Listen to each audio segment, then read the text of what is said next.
화이트 나도 이동의 뉴스 정면 승부 3부 시작합니다.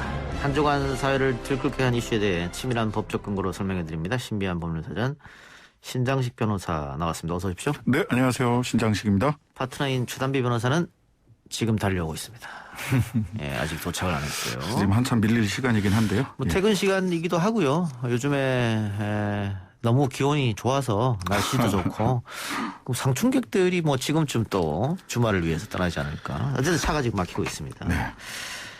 자, 오늘 먼저 이야기해볼 거는 천안함 관련된 이야기입니다. 먼저 오늘 나온 속보인데 대통령 직속 군 사망사고 진상규명위원회가 천안함 피격 사건 재조사 진정에 대해서 각하 결정을 내렸습니다. 네, 위원회는 오늘 오전 11시에 전체회의 열고 만장일치로 이같이 각하 결정을 했는데요. 이게 이제 진정인 적격 여부에 대한 위원회 회의 결과 진정인 적격이 전혀 인정이 안 된다. 즉 진정을 하려면 그 사고를 목격했거나 목격한 사람한테 1차로 직접 그 얘기를 들은 사람 이런 사람만 진정을 할 수가 있어요. 근데 그 신상철이라고 하는 분은 목격자이거나 또는 그 목격한 사람한테 직접 들은 사람이 아니다라고 해서 진정이 이게 그 조사를 다시 해달라라고 요청할 자격이 없는 사람이다. 따라서 이건 각하한다. 기각이 아니라 각하 결정을 한 거죠. 신상철 씨는 꾸준히 천안함에 대한 조사 결과를 신뢰하지 못한다고 이야기했었던 분이죠. 네, 맞습니다. 그래서 민군 합동조사위원회 민간인 조사위원으로 들어가기도 했었어요. 자, 근데 어쨌든 이렇게 대통령 소속 군 사망사고 진상규명위원회가 각하 결정을 내렸기 때문에 재조사는 없네요, 이제. 네, 재조사는 현재 그 진상조사위원회 차원의 재조사는 이제 하지 않게 되는 거죠. 근데 이게 지금 천안함 유족들이 굉장히 반발했지 않습니까? 네, 그렇습니다. 이게 말이 되느냐 이렇게 했는데 이건 뭐 정부가 재조사를 지시한 것도 아니고 일단 신청인이 있었던 것이고 거기에 대해서 그 대통령 소속 군 사망사고 진상규명위원회가 진정이 있었기 때문에 살펴봐야 되는 거잖아요. 네, 그래서 이게 작년에 조사 개시 결정을 했었단 말이죠. 신 씨가 그 신상철 씨가 진정을 했던 거 가지고 조사 개시 결정을 했는데 그때는 진정인 적격보다는 일단 내용 검토를 했던 거예요. 그러니까 내용 검토를 쭉 하고 있다가 그래서 조사 개시 결정을 해서 내용을 일단 검토해 보자. 이랬는데 이 사람이 이제 진정인 적격이 있느냐라고 하는 것은 이제 천안함 유족들이 군 조사위원회에 가가지고 얘기를 했죠. 그러니까 그러고 보니까 어이구야 우리가 내용만 살펴보다가 이 사람이 진정인 적격이 있는지 없는지를 살펴보지를 못했네. 이렇게 판단을 하고 그러면은 이제 더 나아가서 살펴볼 이유가 없다. 이게 항상 그렇거든요. 법이라는 게 항상 더 나아가서 살펴볼 필요가 없다. 그 고소권이 아닌 사람. 명예훼손 같은 경우는 고소권자가 고소해야 되거든요. 내가 명예를 훼손다. 특히 사자 명예훼손이나 이런 거 같은 경우는 그 유족이나. 그래서 자격이 없다라고 하는 것이 딱 확인이 되면 더 내용을 더 나아가 살펴보지 않고 각하한다. 이렇게 이제 결정문이 나와요. 그래서 최초에는 이런 내용이 있어. 그럼 살펴봐야지 하고 일단 형식상 조사 개시 결정을 했던 겁니다. 작년 12월 달에. 근데 지금 꼼꼼히 살펴보니까 어이구 이 사람은 조사를 요청할 자격이 없네. 그러니까 기각이 아니라 각하 결정을 한 거예요. 그러니까 아예 살펴볼 필요도 없다는 얘기잖아요. 예, 그런 겁니다. 그러니까 이게 적격을 갖춘 사람이 그 진정을 하면 조사를 요청할 수 있는 사람, 즉 직접 목격했거나 직접 목격한 사람으로부터 이야기를 직접 들은 사람, 이 사람들이 아니면 이 조사위원회에다가 조사 요청을 할 자격이 없거든요. 예, 알겠습니다. 근데 어쨌든 유족들로서는 재조사 이야기 자체가 굉장히 불쾌할 수도 있겠어요. 그렇게 보는 거죠. 사실 유족들 입장에서는. 그래요. 다음 주제로 넘어가 보죠. 그 전에 그럼 이렇게 각하 결정이 났으니까 천안함 관련 문제는 이제 다시 논란이 될 만한 일이 없을까요? 글쎄요. 이거는 사실은 긴 시간이 필요한 문제일 수 있습니다. 모든 정보가 다 공개돼 있는 것은 아니거든요.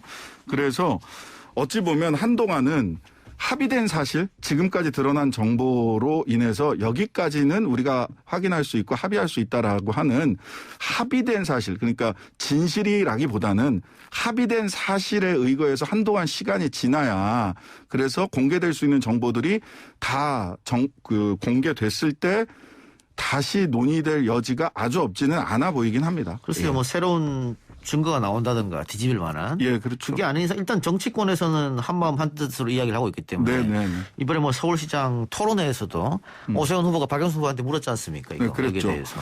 근데 뭐 당시에는 박영선 후보는 그 당시에 조금 뭐 유보적 태도를 보였던 거 아니냐 이렇게 얘기를 하는데 그 당시엔 그 국방부에서 정보를 전체적으로 공개하지 않고 있던 상황이었기 때문에 제한된 정보에서 판단할 수 있는 것은 굉장히 제한적이었어요, 예. 사실은. 예. 그래서 앞으로도 이 얘기가 정보가 어느 정도 시간이 지나야 공개되는 정보들이 또 있는 거잖아요. 예. 뭐 30년 지나야 공개되는 정보들도 있고 이러한 새로운 정보가 밝혀지기 전까지는 현재로서는 합의된 사실에 근거하여 새로운 조사가 이루어지기는 쉽지 않아 보인다. 예. 예. 어쨌든 그 서울시장 후보가 토론회에서도 박영선 후보는 뭐 북한의 행위가 명백하다 이렇게 네, 얘기했으니까. 그렇게 정리했죠. 다음 주제 넘어가 보죠. 방송인 박송 씨가 30년에 달하는 긴 방송 생활 내내 친형으로부터 출연료를 뺏겼다. 이런 내용이 요즘에 인터넷을 달구고 있어요. 아이고 핫하죠. 예. 그 30년간 출연료 한 100억 원 가량 횡령했다. 진실 공방 벌어지고 있는데요. 예. 박송 씨가 이제 지난 3월 29일 날 자기 그 인스타그램에다가 30년 동안 일했지만 내 노력으로 일구어 많은 것들이 내 것이 아닌 것을 뒤늦게 알게 됐다. 예. 바로잡기 위해 형과 형수에게 대화를 시도했지만 답변을 받지 못했다. 예. 이렇게 얘기하고 또 주변에서 박송 씨 지인들이 그러한 사실들을 좀 이렇게 보강해 줄 수 있는 이런저런 이야기들을 올리면서 굉장히 예. 뜨거운 논쟁이 좀 되고 있습니다. 박수홍 씨도 입장을 낸 것 같은데 뭐 자세한 얘기는 하지 않았습니다만 어느 정도는 그 인터넷에 떠도는 얘기가 맞는 것 인정하는 것 같아요. 네네 그런 것 같습니다. 뭐 내 것이 아니었다. 그다음에 형과 형수에게 열심히 일했지만 내 것인 줄 알았던 게 내 것이 아니었다라는 아까 말씀드린 얘기나 형과 형수에게 대화를 시도하고 있으나 답변이 없다. 이런 얘기는 이제 사실은 인터넷에 떠놓은 얘기들이 대부분 많은 부분이 사실이다라고 하는 것을 박수홍 씨 스스로도 그 암시를 한 거죠. 예. 그 다만 100억 이야기는 박수홍 씨가 본인 입으로 하지 않았어요. 네, 그 금액 네, 이야기는 네. 이거는 오해가 있으면 안 될 것 같고. 네. 자, 근데 친형 측은 이런 사실을 부인하고 있는 것 같습니다. 예, 빈털털이 아니다, 오보다. 오히려 박수홍 씨 상가 몇 개씩 있고 친형 부부는 박 씨의 재산 늘려주기 위해 노력하고 있다. 뭐 박수홍 씨는 뭐 품위 유지에 들어간 돈이 어마어마하다. 뭐 이런 식으로 주장을 했고 또 이제 박수홍 씨 조카로 추정되는 인물이 한 유튜버와의 메시지 내용이 좀 공개가 됐는데 예. 메시지에서 삼촌 즉 박수홍 씨로부터 받은 돈 하나도 없다. 부모가 사업가라서 돈이 많은 거다. 그게 그 뭐 명품 있는 인스타그램에다가 뭐 이렇게 자기 SNS에다가 명품 가지고 있는 거 이런 거를 막 올렸었거든요.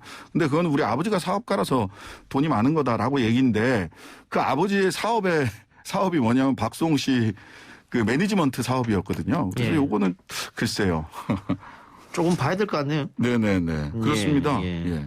근데 뭐 결국은 진실 공방으로 흐를 것 같은 생각은 좀 들어요. 네, 말하자면 그 뭐 액수부터 시작해서 실제로 매니지먼트를 하면서 돈이 박수홍 씨에게 가야 될 돈이 어디로 흘러갔느냐라고 하는 진실 공방이 첫 번째 넘어야 될 과제인 것 같습니다. 뭐 가장 좋은 거라면 어차피 가족 형제잖아요. 그렇죠. 그러니까 법적 공방으로 가지 않고 자신들끼리 합의를 하면은 간단히 끝나는 문제겠습니다만 양측의 주장이 이렇게 달라진다면 결국은 뭐 판사 앞으로 갈 수밖에 없잖아요. 예, 결과적으로 판사 앞으로 갈 수밖에 없는데 여기 이제 몇 가지 이제 검토를 해야 될 부분들이 있는데 뭐 친족 상도례라는 게 있습니다. 예. 친족 간에 그 직계 좀비속이나 또는 동거하는 가족, 동거하는 뭐 형제들, 함께 살고 있는 형제들이면 친족 상도례라고 해서 상도례라고 해서 가족들 간의 재산 범죄는 처벌하지 않아요. 그러니까 뭐 아들이 아버지 돈을 살짝 가져갔다든지 이런 거 같은 경우 지갑에서 빼가고 이래도 형법상 처벌하지는 않는데 근데 요거 이제 두 가지 측면에서 요거는 적용이 안 될 것으로 보여요. 뭐냐면 일단 박수홍 씨하고 박수홍 씨 형이나 가족들이 동거하지 않았어요. 각자 따로 살았기 때문에 친족 상도례 범위에 들어가지 않는다라는 게 하나가 있고요. 그 다음에 두 번째는 법인을 운영을 했다는 거예요. 예. 매니지먼트 회사 법인을 운영을 했기 때문에 친족 상도례가 적용될 여지는 없다. 그렇다면 법률상의 쟁점은 뭐냐면 법인에서 그 법인을 운영하면서 혹시 법인 재산을 빼돌렸느냐. 라는 것이 법률상으로는 쟁점이 될 겁니다. 사실관계 확인도 그 부분에 감정적이고 뭐 형제가 나 이랬니 저랬니 이런 게 문제가 아니라 그 법인에서 돈이 쓰여져야 될 때 제대로 쓰여지지 않고 누군가 개인에게 돌아갔다. 박수홍 씨 형이나 가족에게 돌아갔다라고 하면 그 부분이 사실관계가 확인돼야 되고 법률 적용의 대상이 될 겁니다. 이게 그럼 횡령과 탈세일 수 있잖아요. 그럴 수 그러면 있죠. 굉장히 큰 죄인데. 큰 죄죠. 큰 죄면은 이게 큰 죄이고요. 그러니까 만약 5억 이하냐 또는 5억에서 50억 사이냐 또는 50억 이상이냐에 따라서 적용 법조나 이런 게 다 달라집니다. 근데 뭐 한간에 뭐 100억 얘기도 있긴 하지만 30년간 활동을 했고 매니지먼트 회사가 운영이 됐다라고 하면 만약 그 50억 이상이 되면 저기도 굉장히 길어져요. 그 공소시효도 15년까지 늘어나고요. 50억 미만이면 공소시효가 10년이고 그리고 굉장히 세게 처벌받습니다. 50억 이상이면 무기 또는 5년 이상의 징역형에 처해질 수도 있거든요. 예. 그래서 이게 액수가 중요하고요. 언제까지가 이 공소시효가 적용이 되느냐라고 하는 것도 굉장히 중요해집니다. 예, 법적으로 다룰 부분을 우리가 좀 얘기해봤고 최단비 변호사 나왔습니다. 안녕하세요. 늦어서 죄송합니다. 예, 괜찮습니다. 오늘은 지난주는 그 빨간색 자켓을 입고 오셨는데 오늘 신 변호사님 응원해드리려고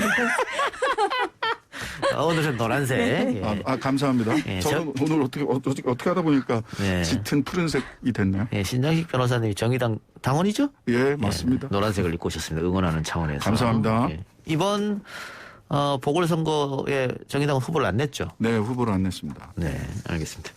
자, 지금 박수홍 씨 얘기를 한참 하고 있었는데, 저도 뭐 박수홍 씨랑 같이 프로를 해봤습니다만, 박수홍 씨랑 프로를 한 사람들을 공통적 이야기가 너무 착하고 순진하다. 또 너무 인사성도 바르고 예의도 있고 이렇게. 그래서 당한 거 아니냐 이런 얘기도 있고, 인터넷에는 박수홍 씨 미담만 막 흐르고 있고, 또 너무 힘들다고 뭐 방송국에서 눈물을 흘린 장면도 있었으니까 안타까워하시는 분들이 많은데 최 변호사님도 박수홍 씨랑 방송해 보셨죠? 네, 예전에 K본부에서 하는 이제 법률 예능 뭐 그런 프로그램 같이 오래 했었거든요. 예. 근데 말씀하신 것처럼 굉장히 이제 젠틀하시고요. 그리고 저 이제 사석에서 말씀 나눌 때는 가족에 대한 애정 되게 많이 드러내셨었거든요. 그래서 이번 사건이 좀 더 안타까운 것 같습니다. 예. 자, 그런데 비단 박수홍 씨뿐이 아니라 뭐 장윤정 씨도 엄마 또 남동생과의 갈등이 있었지 않습니까? 뭐 김구라 씨 같은 경우에는 뭐 전처의 문제가 있었고 김혜수 씨, 신정한 씨 다 이제 모친의 문제가 또 있었고 이런 일들이 주위에서 좀 많이 일어나는데 특히 연예인들 뭐 이렇게 막을 방법 없나요 이런 일들을? 그러니까 사실 이런 연예인 같은 경우에는 크게 두 가지인데 이번에 박수홍 씨 같은 거 아니면 장현정 씨 같은 케이스는 소속사 대신에 가족들이 이제 모든 수입을 관리하면서 이러한 일이 벌어지는 예, 경우가 예. 있고 하나는 연예인 가족의 그 유명세를 이용해서 사업의 전면에 내세운다거나 아니면 돈을 빌리는 경우들이 있습니다. 예. 근데 앞에 이런 뭐 소속사가 이제 개인으로 운영되는 경우 같은 경우에는 보통은 연예인들은 본인들이 이제 연예 활동을 하느라고 그러한 회계 같은 것들이 잘 그렇죠. 관심을 안 가져요. 믿고 맡기죠. 네, 근데 이제 좀 전문가 같은 분들을 고용을 해서 회계를 좀 투명하게 하는 게 사실은 필요합니다. 그래야 나중에 가족이 일부러 그런 고의가 없다 하더라도 발생할 수 있는 세금이라든지 문제들을 막을 수 있기 때문에 그렇고 또 이제 예를 들면 가족의 유명세를 이용해서 뭐 사업을 한다 아니면 보증을 쓴다 할 때 사실은 법적으로는 그렇게 갚을 의무가 없는데 예. 연예인이다 보니까 도덕적으로 갚는 경우들이 있거든요. 예. 그래서 그런 부분들에 대해서는 사실은 좀 안타까운 부분이죠. 그렇죠. 네.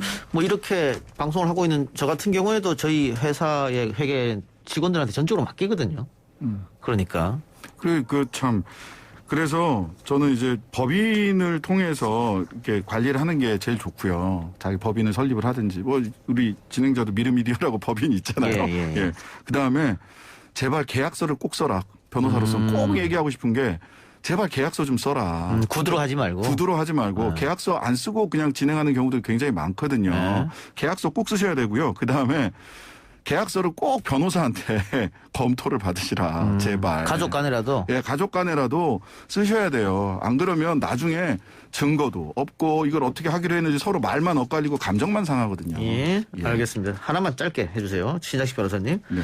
이거 30년 동안 박수용 씨하고 관계인데 네. 아까 뭐 횡령 문제도 얘기했고 탈세도 있을 수 있다. 다만 공소시효가 있잖아요. 네네. 근데 이제 이거는 어떻게 되냐면 계속 그 포괄일제라고 하는 얘기가 있어요. 말을 하자면 옛날부터 똑같은 똑같은 행태로 한 피해자를 대상으로 해서 돈을 계속해서 횡령을 했다라고 하면 이게 연속적으로 이루어진 거라고 해가지고 그 공소시효가 굉장히 길어지고 마지막 행위, 마지막 범죄 행위를 했을 때까지 전부 다 범죄가 있었던 걸로 보는 법리가 있거든요. 그래서 이 30년 동안 어떻게 그러니까 중간중간에 끊어짐 없이 계속해서 매달 얼마씩을 가져갔다든지 이러면 30년 전 것까지 한꺼번에 처벌될 수도 있습니다. 알겠습니다. 다음 주제로 가서 이것도 뭐 얼마 전에 이슈가 되던 건데 조두순이 전자팔찌 차고 마트에서 술을 산다는 목격담 그리고 사진이 인터넷에 돌아다녔어요. 저도 본 기억이 있는데 이게 알고 보니 가짜였다고요? 예, 인터넷 커뮤니티 통해서 조두순 목격담과 사진이 퍼졌어요. 사진에 보면 그 모자를 푹 눌러 쓴 남성이 아내로 좀 보이는 분과 함께 대형마트에서 장을 보는데 카트 속에 소주 한 박스가 있었거든요. 그러면서 이 해당 글 작성자는 술을 달고 사는 걸 보니 아직도 정신 못 차렸다.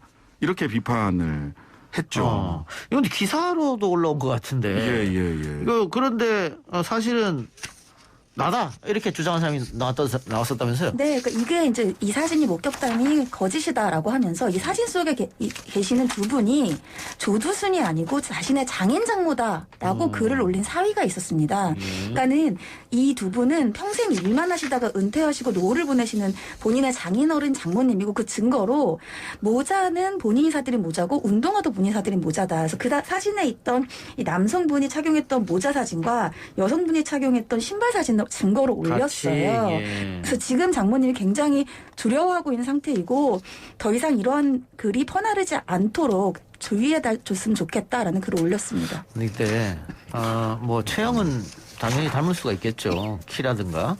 근데 모자 쓰고 마스크까지 썼는데 목격자는 어떻게 조두순이라고 단정했는지 조금 이해가 안 되네요. 거기다가 이제 이걸 인터넷에 올리니까 주르륵 댓글이 달리면서 거짓이 기정사실이 된 거잖아요. 그러니까요. 이해가 안 가는 상황인데 제 기억으로는 조두순이 그 술을 먹으면 안 된다 뭐 그런 게 있었거든요. 그래서 저희가 있습니다. 방송할 때 그걸 어떻게 체크를 하냐 뭐 이런 얘기도 했었는데 있죠 그 조항이. 예, 있습니다. 조두순 같은 경우는 위치 추적 그 장치 전자발찌 부착 기간 7년 동안 밤 9시부터 다음날 아침 6시까지는 외출 금지입니다. 그다음에 혈중 알코올 농도 0.03% 이상의 과도한 음주 금지돼 있고요. 교육시설 출입 금지돼 있고요. 피해자 200m 내 접근 금지돼 있고 성폭력 재범 방지와 관련된 프로그램 성실 이수 이런 거 지켜야 되거든요.